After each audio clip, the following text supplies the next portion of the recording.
Greetings and salutations, fellow gamers. Welcome back to another episode of Let's Play Supreme Ruler Ultimate with Lukey P. We are still playing as Brazil. We're picking up from where we left off in our last episode, and what I thought I'd do at the start is between the start and the end of last episode, I obviously made quite a lot of money off camera. I thought I'd just explain a bit about how the economy is going at the moment, just pick out some things which I think are helpful just to start this episode, and then we'll play for a bit and I'll probably do another time lapse because we're still going to be slowly developing our economy, saving up for things. So yeah, so our economy, I mean, it's doing pretty well. So if I look at the we are losing 37 million a day, but we're gaining 19 million from trade, and that's without our trade deals, which we then make on top of it. We're not actually having to import anything, and the reason for that is the only thing we have to import I've already bought in bulk, and actually our construction is 31 million. So if you knock 31 million off of that, we are comfortably making profit. So it's only because we're building stuff that we're losing money right now. So if I just look through it, so our agriculture, we've actually we're not reliant at all on any agricultural plants themselves. These are just people working the land, and we've actually dialed that down a bit to 80% of capacity because of the strain on our economy with the shortage of people. This is rubber. We've got 5 of 7 active, so as those go up we can increase that and ramp up production. We're using all of that on consumer goods at the moment. Timber, we've set it to be 101% of demand. We've turned off all 38 timber mills because we don't need them. We get plenty of timber, as you'd expect from Brazil, just from our population working the land, really. Oil. Yeah, we make absolutely loads of this. So we make a surplus of what, about 650,000 a day, and we are then selling that. So we are, if I look at what we're doing, we've got where are we exporting? We're exporting 10% on the market, just a token amount. What that's doing is 90% of it goes into our stockpile. That means people approach us with good deals. Let's see if I can find any to do with oil. We might not have any here. I think we were trading consumer goods en masse last time. There you are. Belgium came in and offered us basically double the production costs. So they wanted to buy 12 million of oil and they were offering us 25 million for that. So that was great. You get some like that. You can also go over and you can approach countries who are very short of oil, like the UK. So the UK doesn't produce hardly any more oil. Got a massive stockpile, which it will need during the war. But for example, if I offer it, say, 100 million of oil, it's going to pay me 184 million. So it's going to offer me an 84% profit margin, which is why we stockpile some of this stuff, because it's much better to actually sell it on the market than it is to to sell it via diplomatic deals than it is to sell it on the market. Coal we are importing, so we've got a lot more coal plants. We've left, coal mines. We've left one on, and that's purely just to see roughly what the cost of production is versus the market price. So this is, I mean, this is it's a 25% markup the market price. But the thing is that, you know, I've got 6 billion up here basically. If I want to, I'm using 75,000 a day. My stockpile is going to last me the best part of 2/3 of a year. If I want some more, you know, literally I can. Let's say if I wanted to double that stockpile, more or less. So 430 million ish to double that stockpile. So that's not much when you think about you know, I'm selling consumer goods for I'm just trying to see if I've got one of the big deals here. I haven't got one of the big ones up here, but you can easily make there you are. I sold 100 million worth of consumer goods for 194 million. I can easily sell off a chunk of these and make enough to fund the coal deficit. And given that that my problem right now is I'm short of people, so my unemployment's only 2.3%, and we want it to be nearer to 3%. If I try and ramp this up, I'm just going to increase my production costs across the board because I'm running out of people. Metal ore, and sorry, I should say, the reason we've chosen to do that with coal is it's really easy to buy in the market. I've been buying, massive quantities, and I've driven up the price by maybe $5, which isn't much to worry about. Metal ore, if we need more of that, we turn these on. There's no point stockpiling it. So we basically, every time we get to the point where we can't quite meet our demand, we just turn another facility, because we've got it set at 103% of demand, and that 3% is just slightly increase the stock in case we mess up in the future and don't build ore plants quickly enough. And also just gives us a little bit of a buffer in case things move day to day. Uranium we don't need any of at the moment.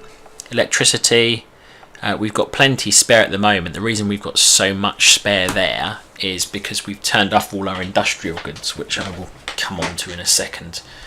But basically electricity we can sell at a profit. It's not the best profit margins at the moment, but it's perfectly acceptable.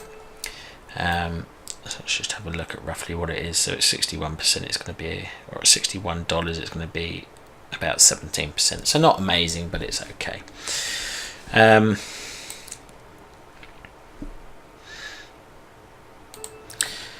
Industry goods, we've decided not to produce any of these, basically. We've turned off all but one plant to give us an idea of the production cost.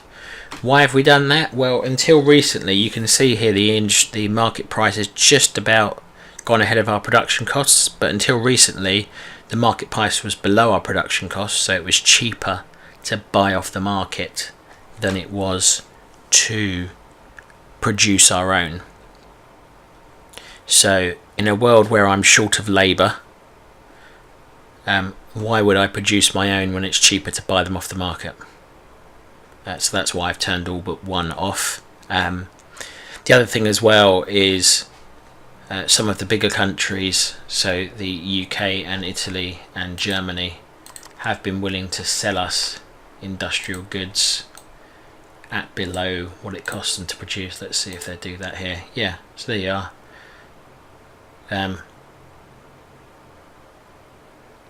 Italy will sell me 216,000 industrial goods for 430 million when it cost them 572 million to make. So we might actually do that deal while we're over here. I think we will do, because we've got plenty of money. And if I just go and look at the market, so 216,000, if I go and try and buy that off the market, I don't think I could do it because it would drive up the price too much. But 216,000, and I've got to pay 2,700 for it, haven't I?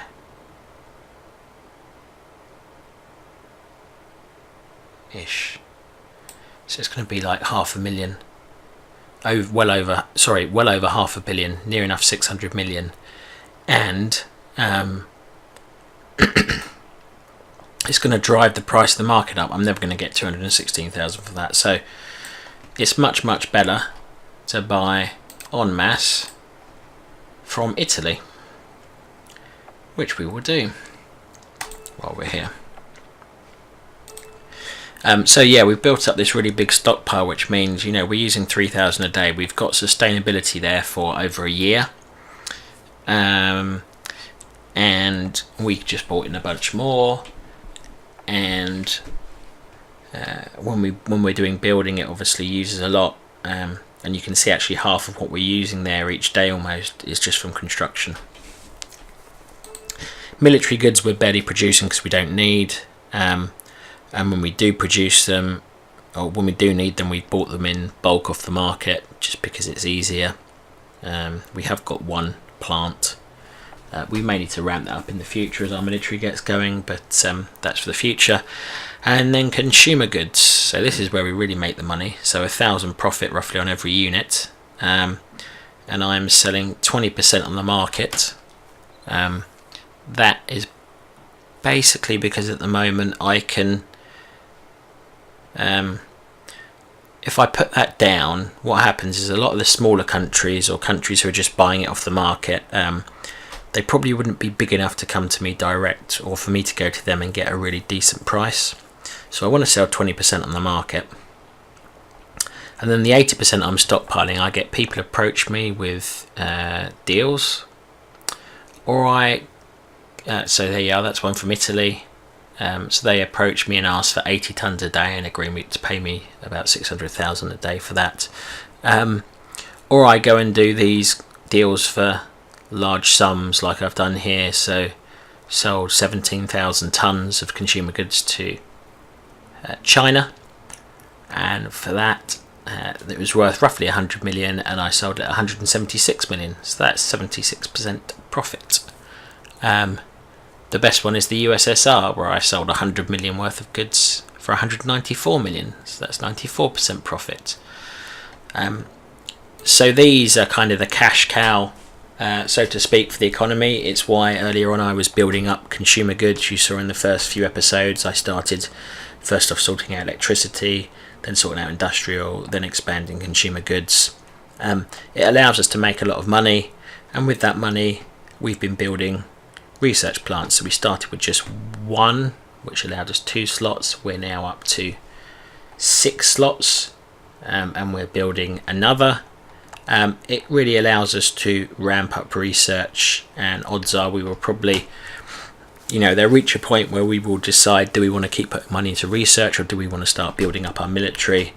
We're probably getting up to the point where I may start thinking about building a military because I'm short of people. And the best way to get more people is to go and conquer our friendly neighbours. So Venezuela is normally my first target, but they're on such good terms with us at the moment. Not that particularly matters, but it's very good for trade. They're willing to pay a lot for consumer goods.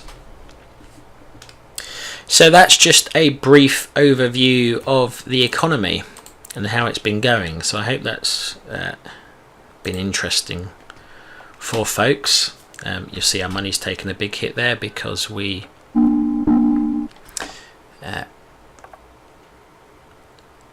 Italy declared war on France. So because we bought all that industrial goods from Italy. Where is France? I didn't realise France was still in existence, really. It must be the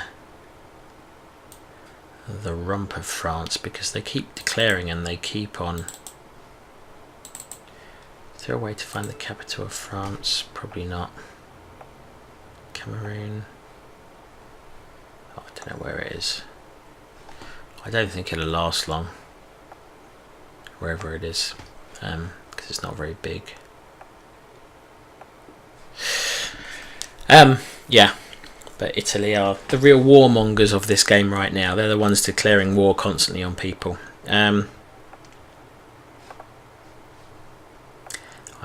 It's been a few days since I recorded the last episode list, so I'm just reminding myself what I was up to.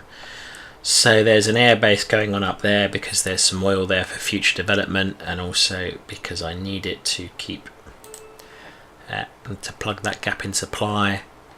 I'll probably build another airbase up there. I might build some military construction units up there just to start getting ready for war.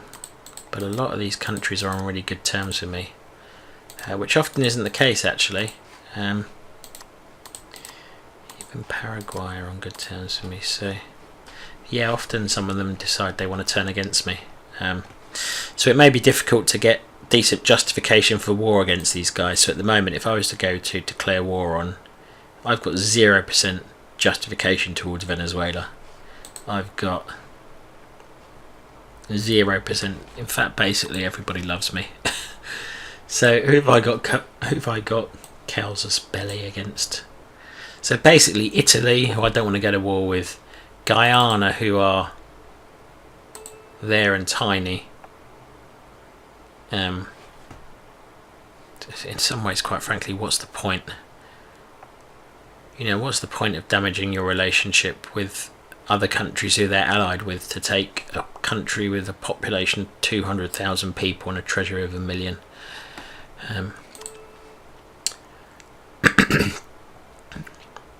Yeah, all countries I wouldn't go to war with, basically, are the ones I've got justification for, because these are British and we're enjoying trading with Britain, and we're never going to conquer Britain anytime soon. Same with Italy. And really, we want some of our neighbours to get annoyed with us, which you can. I mean, you can help provoke that. So you can. One of the things I like, which is a feature of this game, is you can support a government, or you can oppose a government. So for about 2 million a day, I can actively oppose the Venezuelan government, which will slowly increase our war justification against each other. I could also fund an insurgency. That's a lot more expensive, but yeah, that's probably not something we're going to be doing right now. I think we need to wait for one of our neighbours to decide they're angry with us, and we've still got plenty of military building to be getting on with. France is eliminated again. Shocker. I think that just means that a tiny little enclave of it rebelled. And instantly got conquered. Germany want to buy some agricultural goods. We will accept that. And given we've accepted that, let's go over and see if they want to. I'm a bit surprised they're short of agriculture.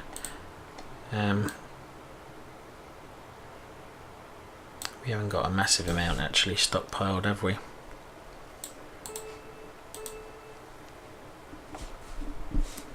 That's alright, we'll sell that, see if they want to accept that. Yeah. While we're over in Europe, let's sell off some oil. %84 profit margin, very nice. Another 100 million of oil. 48% profit margin, not so great.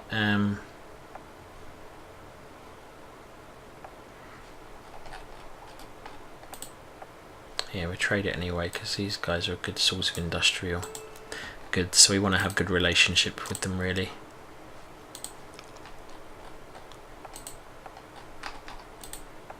Italy's not quite got as much money, let's sell.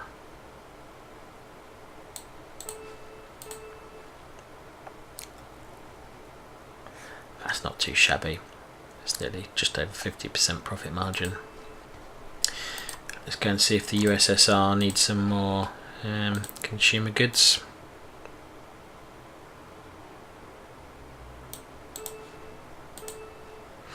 %98 profit margin, very nice. Let's go and check China.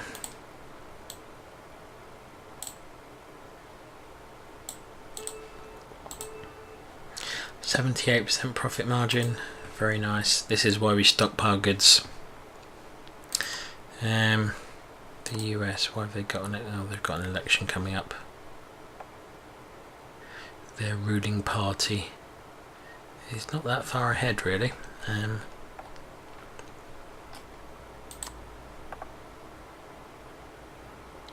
Germany and the mighty Aruba have reached a ceasefire agreement. Okay.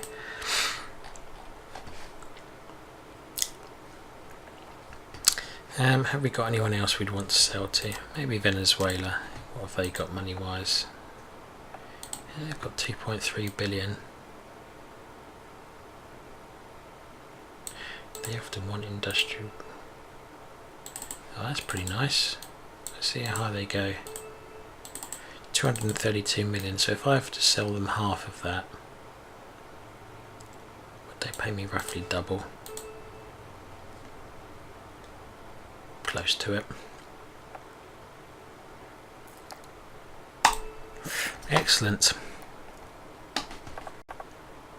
See if anybody rejects it. If not, there we are. So we've made all that nice amount of money from those excellent trade deals, and that is how you make large sums of money on this game. It did take a little bit of time, but it did do us some good.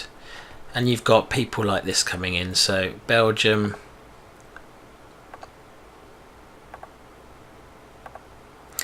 I can't seem to wander across and keep the screen open. So they want to buy 6 million or so worth of petroleum, and they're willing to offer us 12 million, so 100% profit margin. Excellent. Accept that. The money will trickle in over a number of days.